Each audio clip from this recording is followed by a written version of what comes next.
रूस ने यूक्रेन पर हमला कर दिया है, तो इसका क्या पस मंजर है? जो यूक्रेन है उसका इशू ये है कि 2014 में वहाँ पे एक बगावत हुई थी और वो एक ख़ास बॉर्डर के कुछ शहर हैं, 3-4 शहर हैं जो कि प्रो रशियन जो अवाम है वहाँ की, वो वहाँ वापस उनके साथ मिलना चाहते हैं। सारे खामोश हो गए, जो कह रहे थे हम नेटो के दस्ते भेजेंगे, फलां दस्ता आएगा फलां, अभी सारे दिन वो अभी कोई निकल रहा सदर जी, कभी जो बाइडेन आके बयान दे रहा है, कभी कोई ट्वीट कर रहा है कि हम पाबंदियाँ लगाएंगे। पाबंदी क्या लगाएंगे मुझे बताएं कि 90% से ज़ायद जितनी भी मुझे बताएं कि गैस जाती है वो रशिया से जाती है। के 2 ब्लॉक्स नज़र आ गए हैं।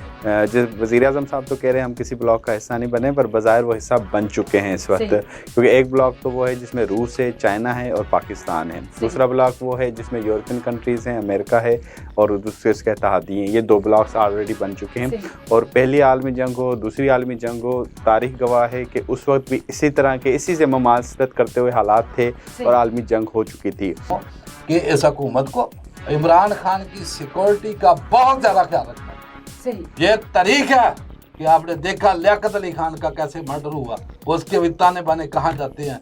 जरदर ज़िया का देखे, जब वो कोई बात उनकी नहीं मानते तो बड़े बड़े लीडरों के साथ पूरी दुनिया की आप वो देख लें, उनके सामने सदाम को देख लें, कज़ाफ़ी को देख लें, जो उनके आगे किसी ने बात किया तो उसको दूसरे तरीके से वो काउंटर करते हैं। नूर मुकद्दम केस में जो सजा मिल गई ज़ाहिर जाफिर को, तो आपको क्या लगता है कि अब इस केस का क्या मुस्तकबिल है? पैसे वाली जो पार्टी है ना, गरीब जो आदमी होता है ना, वो मुजरिम हो या दरख्वास्त गुजार हो, वो उसके पास कोई रास्ता नहीं होता, लेकिन जो पैसे वाला होता है वो अपना कोई ना कोई रास्ता ज़रूर निकाल देता है। अभी तक मुझे नहीं लगता, मैंने जहाँ तक मेरी नज़र से कोई ऐसा वाक़या नहीं गुजरा कि कोई बड़ा मालदार बंदा सज़ाए मौत का मुस्तहिक और उसको सज़ाए मौत मिली हो। कि जब माल लगता है, करप्शन होती है उसमें, तो फिर फैसले को ऐसे ख़राब भी किया जाता है सारा। लेकिन मैं समझता हूँ कि इससे पहले जो मर्डर 14 मर्डर आसाने मॉडल टाउन के, वो किसी को नज़र नहीं आ रहे। खामियां हैं कानून में, लेकिन अब जो शहादत ऐनी शाहिद का जो एक सिलसिला था, ये उसने इसको एक नई राह दिखाई है इस केस ने खास तौर पर। और आइंदा देखेंगे कि जो दूसरी शहादतें, फॉरेंसिक शहादत है, सर्कमस्टेंशियल एविडेंस है, वो अब काम आएगी।